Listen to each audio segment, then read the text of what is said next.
ओम तव कथामृतं तप्तजीवनं कविभिरीडितं कल्मषापहं श्रवणमंगलं श्रीमदाततं भुवि गृह्णन्ति ये भूरिदा जनाः।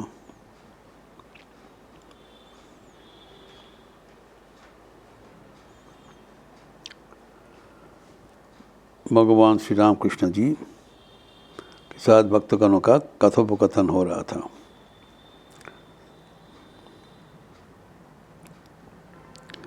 डॉक्टर महेंद्र लाल सरकार एवं गिरीश चंद्र घोष प्रमुख और जब इन लोगों के बीच वहाँ तर्क उत्पन्न हुआ तब श्री राम कृष्ण अपना वाणी बोले।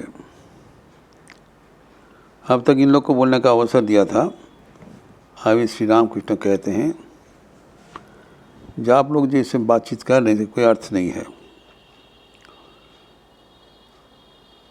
ये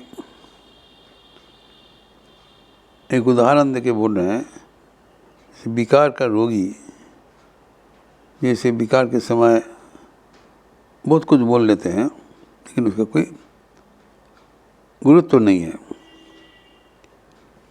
कहते हैं वो रोगी, सन्निपात का रोगी संकटमय मुहूर्त में थोड़ा वो जब होश आ जाता वो चिल्लाते हुए कहते हैं मैं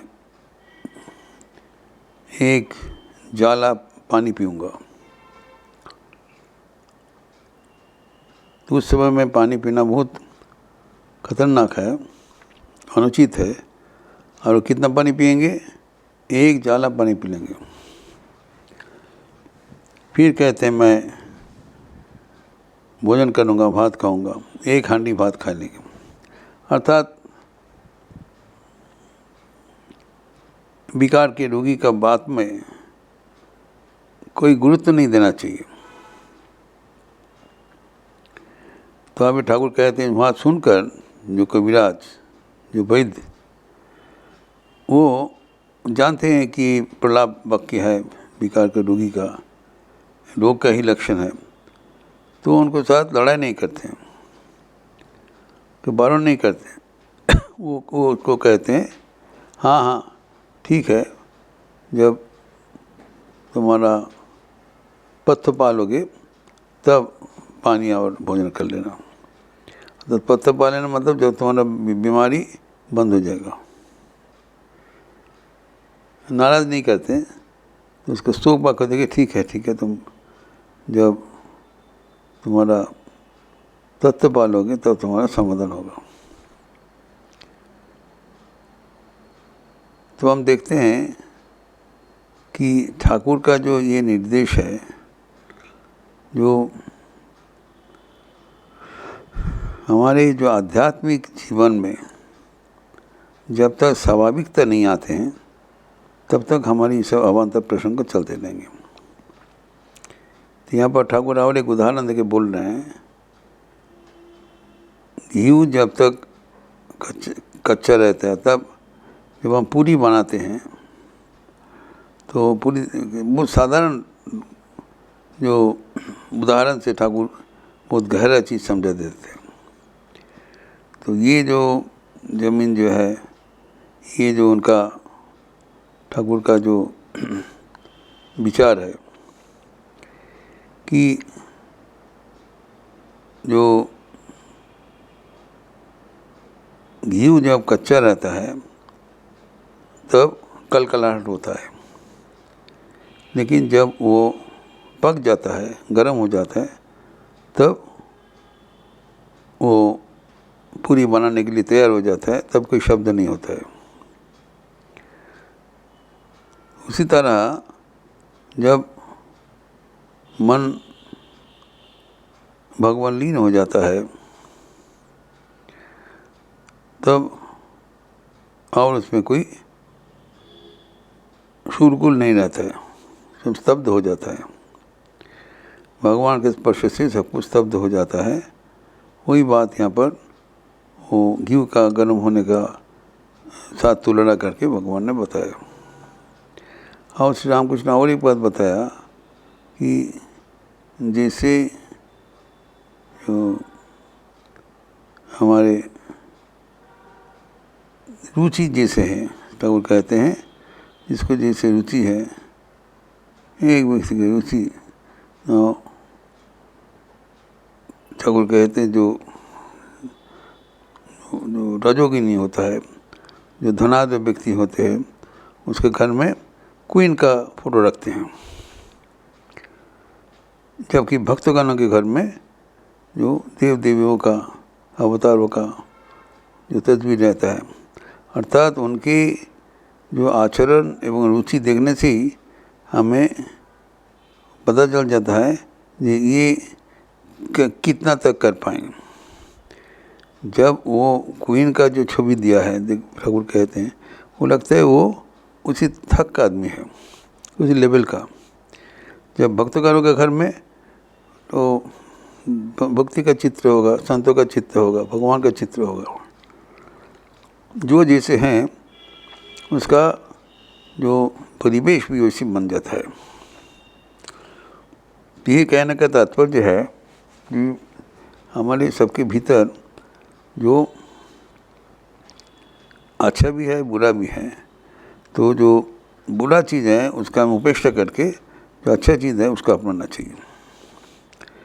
तो ये जो परिभाषा ठाकुर वहाँ पर जो और एक उदाहरण से दे रहे हैं कि जब एक लक्ष्मण कहते हैं श्री रामचंद्र जी के वनवास के समय में कि उनके साथ जो मुलाकात हुआ था, जो नाव गुरु वशिष्ठ, नाव लक्ष्मण कहते हैं भाई गुरु वशिष्ठ का पुत्र शोक हुआ था। पुत्र शोक होने से गुरु वशिष्ठ बेचैन हो गए थे, तो बहुत ही उनका आखिर में ये अवस्था देख के लक्ष्मण रामचंद्र को कहते हैं भाई देखो, जो लक्ष्मण को तो हम लोग अत्यंत उच्च कोटि मानते हैं, लेकिन जो माँ जो लेकिन वहाँ पर जो लक्ष्मण का जो प्रश्न है, वो कहते हैं गुरु वशिष्ठ इतने ज्ञानी होने का बावजूद वो पुत्र शोक में रो रहे हैं। तो ज्ञान प्राप्त हो जाने से तब संसार कितना अनित्य है वो तो हमारे चिंतन में, हमारे मनन में रह जाना चाहिए। तो उस समय में अगर जो शोक करना अनुचित है, कारण वो तो स्वयं वेदांत का परिभाषा जानते हैं। तो ये जो ज्ञान का जो होने पर भी अज्ञान का जो पालन में हम रखते हैं, इसको व्याख्यान करते हुए श्री रामचंद्र लक्ष्मण के बोला है भाई देखो, जहाँ ज्ञान है वहाँ ही अज्ञान है, तो अलग चीज़ नहीं है। जहाँ पर ज्ञान है वो तो तुम्हारा दिया है जो, तो उसी कारण जो जहाँ पर वो ज्ञान होगा, अज्ञान भी उसके साथ विराजमान होगा। तो अंधेरा का कॉन्सेप्शन रहने पर ही उसमें आलोक होता है। तो ये जो है जो ज्ञान तो अज्ञान दोनों साथ साथ विचरण कर, गुरु वशिष्ठ इतना वेदांत है, ब्रह्म सत्य जगत मिथ्या सब कुछ जानने पर भी जो व्यक्तिगत जीवन में जो पुत्र शोक हुआ बेचैन हो गया था।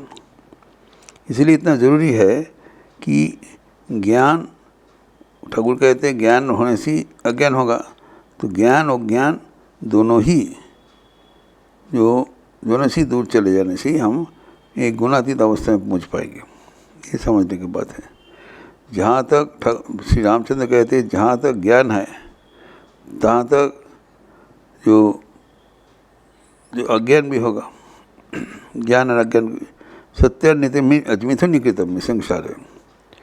जब आपका जो ज्ञान अज्ञान के पारे चले जाओगे तो अपने असल भगवान को प्राप्त होगा। यही उनका कहना है। तो ये तो एक दूसरा कुछ उदाहरण देखी भी ठाकुर समझा रहे हैं कि बाहर ज्ञान और ज्ञान का पारे जाना पड़ेगा। तो ये जो ठाकुर कहते हैं, ये वशिष्ठ का उदाहरण देके श्री रामचंद्र कहते हैं। तो ठाकुर और एक कहते हैं, जो जिसका ज्ञान है उसका अज्ञान भी है, तो ज्ञान अज्ञान के पारे जाने पर जाना पड़ेगा। ईश्वर का दर्शन होने से ही वो अवस्था प्राप्त होता है, और उस अवस्था होने से फिर मन में कोई दुविधा और सोच कुछ नहीं होगा। तो ज्ञान अज्ञान के पारे जाने की ठाकुर कहते हैं, इसको विज्ञान कहलाता है। जो विशेष रूप का ज्ञान, जो ज्ञान और अज्ञान के पारे जाना अतः विशेष रूप का ज्ञान हुआ, तो वो आपका हमारे जीवन के समृद्ध करते हैं। ज्ञानों के पारे कैसे जाएंगे? तो कहते हैं, अगर मान लो पैर में एक कांटा चुभ गए, तो उसको वहाँ से हटाने के लिए दूसरे कांटा का प्रवर्तन कर दिया जाता है। दूसरे जिस कांटा से पुराना बड़ा कांटा को हटा दिया जा रहा है, वो भी ज्ञान अज्ञान के भीतर है। अगर जब तक उसको नहीं हटेगा तब तक हमारा मन शांत नहीं होगा। तो ठाकुर कहते इसको विज्ञान का अवस्था कहलाता है। विशेष रूप से जब तक ईश्वर के साथ हमारा परिचिति, हमारा रिश्ता नहीं बढ़ेगा, तब तक हम ज्ञान और ज्ञान के पारे नहीं जा सकते हैं। ये समझ लेना चाहिए। तो जैसे पैर में एक कांटा पड़ने से और एक कांटा लेके उस पहला वाला कांटा को वो छोड़ दिया, इसी अवस्था को विज्ञान कहलाता है। विज्ञान मतलब क्या? विशेष रूप से ज्ञान। ठाकुर जो विज्ञान का और एक परिभाषा दिया है कि जो दूध के बारे में जानना, दूध के बारे में ज्ञान है, लेकिन जब वो जो व्यक्ति दूध के लिए भी जाना है, तो दूध के लिए जो डेटा कलेक्शन किया वो उनका दूध के अपने ज्ञान होगा, विज्ञान नहीं होगा। लेकिन अगर कोई व्यक्ति दूध पीकर उसमें बल पुष्टि आहरण कर सके, तो क्या होगा कि वो ज्ञान अज्ञान के पाने जाके विज्ञान का अवस्था में प्राप्त हो जाएगा। अर्थात वो एक जो भगवान को सही ढंग से जान लिया, वो तो प्राप्त हो गया। भगवान हमारे साथ सदैव विराजमान है एवं उन्हीं का इच्छा अनुसार सब कुछ चल रहा है। मैं चल रहा हूँ, मैं करता हूँ, ये है अज्ञान। तो ये अज्ञान को तो ठाकुर कहते हैं, ज्ञान कांटा से अज्ञान कांटा को उच्छेद करके दोनों ही फेंक देना पड़ता है। वैसे ही हम ईश्वर के बारे में जो अज्ञानता है और ईश्वर के बारे में जो हमें ज्ञान है, तो दोनों मैच करके, उन्हें मैपिंग करके उसमें से जो हम ज्ञान अज्ञान के परे चले जाते हैं, तब शांति की अवस्था है। वो जो है अनस्पीकेबल, तब वो सब द्वंद्व को ऊर्ध्व जाना पड़ेगा। तो हमारे जीवन में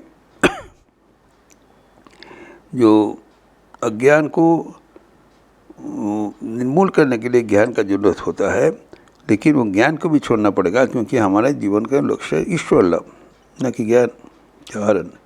ज्ञान का जरूरत है अज्ञान को हटाने के लिए। जब अज्ञान हट लिया तो ज्ञान अज्ञान दोनों ही फेंक कर हम निश्चिंत हो जाते हैं। यही हमारे ठाकुर का निर्देश, और उससे हमारे जीवन सार्थक हो जाएगा। ओम शांति शांति शांति। हरि ओम तत्सत। श्री राम कृष्णार्पणमस्तु। आज महावीर जयंती है, रामकृष्ण मठ में पालित होगी। तो शाम को सौंदर्य के उपरांत भजन होगा इष्ट कृपानंद का, एवं